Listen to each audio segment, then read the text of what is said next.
It's always a good idea to box the tile. So the tile has different shades. It's not all exactly the same color. And this is the tile here. It's kind of like a rustic look. It's got a lot of imperfections, and it's meant to look that way. Do when you've got this kind of tile is to mix your tiles up. So I started doing that here. Don't just use one box. So this is all the tile over here. Forget to like, subscribe, and hit that notification bell. This is all, that tile is all a whole bunch of boxes, obviously. And because of the shading, it's always a good idea to box the tile. So what does that mean? So what that means is you grab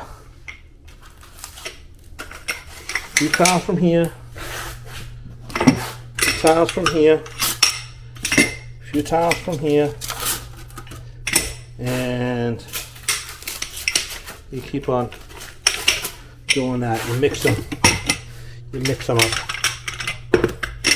And you just wanna keep mixing all the tiles. That way you get a very good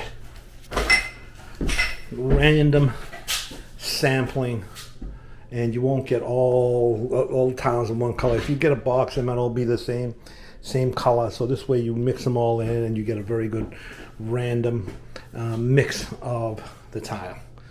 So just a quick video, what you need to do when you got these kinds of tiles, that you they're all shaded, and you want to make sure that you don't get like splotches, like you get like a, you know, all this area here is all going to be one color, and all that area there is going to be another color.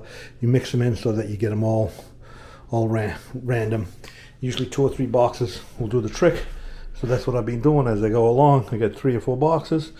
I mix them all in, and then I start setting my tile.